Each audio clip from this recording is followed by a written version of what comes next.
Existe uma figura de Michael Mayer na obra Atalanta Fugens que mostra uma figura feminina andando, segurando algumas plantas, um ramo de flores, na outra mão também algo relacionado à natureza. Atrás dessa figura, algumas pegadas, e atrás dessas pegadas, uma figura masculina segurando em uma das mãos uma luminária e na outra um bastão, uma espécie de cajado. E costuma trazer a legenda de que devemos seguir os passos da natureza, iluminar as suas pegadas.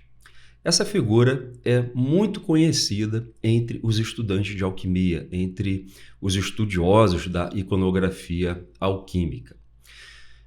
Mas ela tem uma significação que, na verdade, ela passa instruções de como o alquimista deve trabalhar. Então, aqui nesse vídeo, a gente vai apresentar uma leitura, uma interpretação que temos dessa figura que nós vemos como instruções de trabalho. São orientações de como o alquimista deve proceder no seu laboratório alquímico, espagírico e até mesmo em algumas operações mágicas herméticas. Então aqui eu vou direto ao ponto, vou trazer exemplos práticos que a gente aplica o que essa imagem está nos ensinando. Então, conforme eu disse, essa imagem é uma orientação, é uma instrução de trabalho, de como a gente deve operar. Então, por exemplo, o alquimista ele deve trabalhar em conformidade com a natureza. Então, vamos pegar aqui o exemplo da água. A água, para quem trabalha com a espageria, é um dos principais ingredientes. Ela é a base de tudo. Não só na alquimia espagírica, como em outras áreas também, não exatamente esotéricas. Então, se eu pego uma água e destilo essa água a 100 graus, eu estou distante da natureza. Porque a natureza, o ciclo da água na natureza, a maior parte dele, não opera dessa forma. Então, o que o alquimista faz? Ele procura destilar a água numa temperatura mais baixa e com isso ele se aproxima da forma de operação da natureza. Então quanto mais alto eu elevo essa temperatura, mais eu estou me afastando da natureza e eu estou eliminando características que são interessantes para a preparação do meu elixir alquímico. E quanto mais próximo, mais próximo eu estou da natureza, mais eu preservo algumas características vibracionais que vão além daquelas características químicas da água.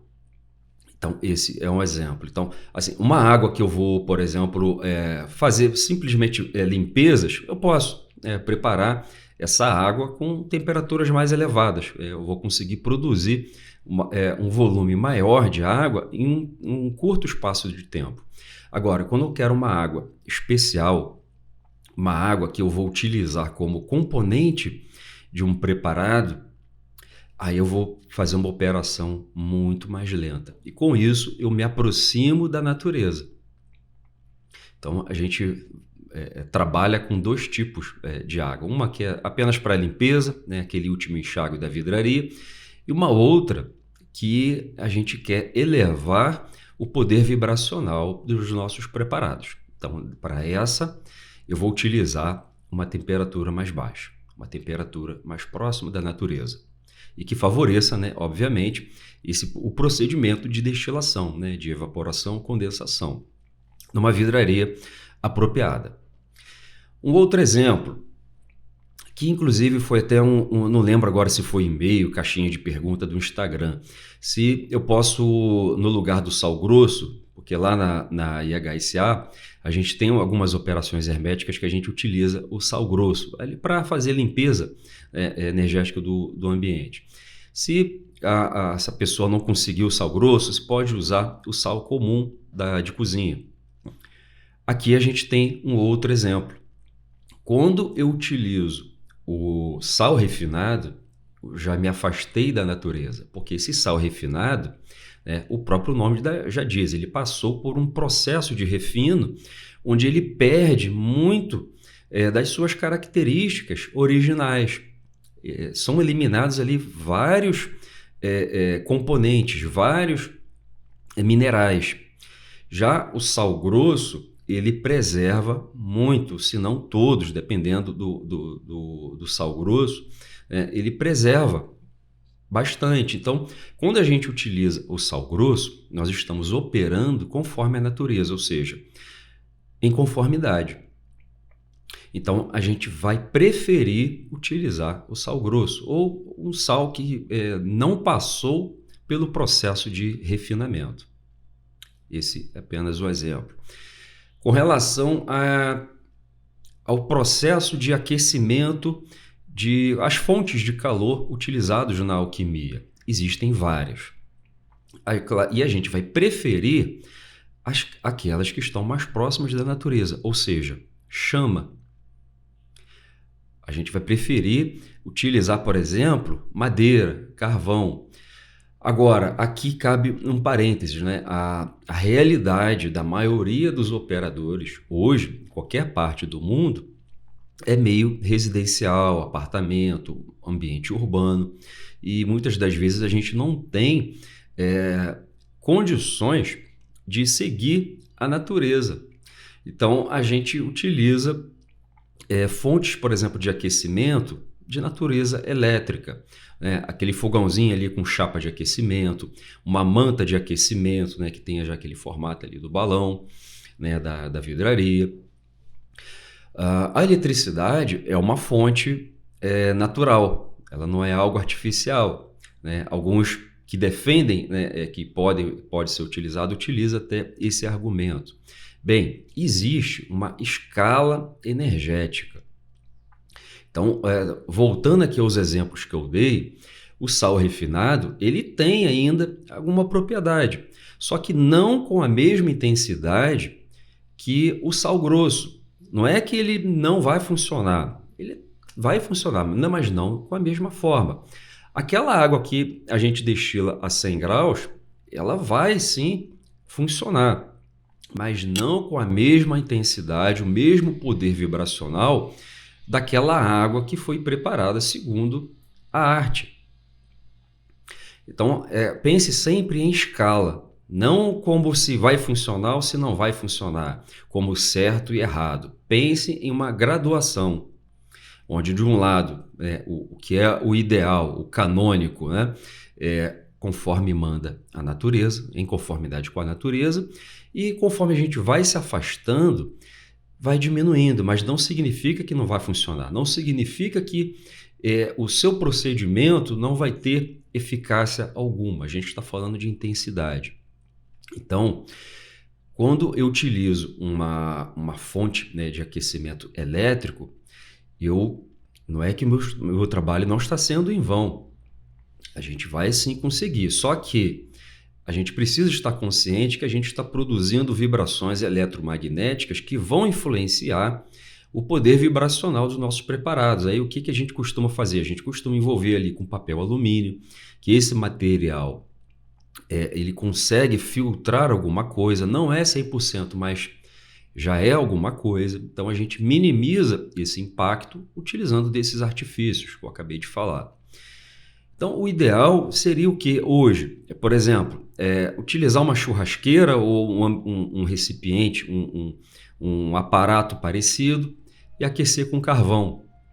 Esse é o ideal. A gente está utilizando apenas coisas ali da natureza, que não vai ter ali nenhuma vibração eletromagnética.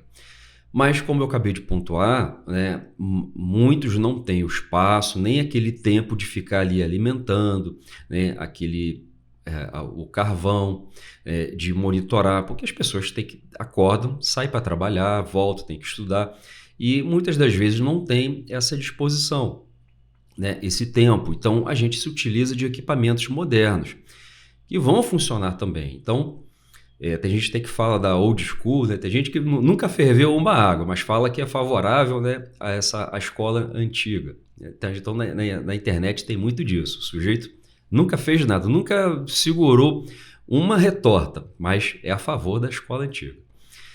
Então, a gente vai operar, sim, a gente vai sempre buscar estar em conformidade com a natureza e, ao mesmo tempo, agir conforme as nossas possibilidades, a nossa realidade. Por quê?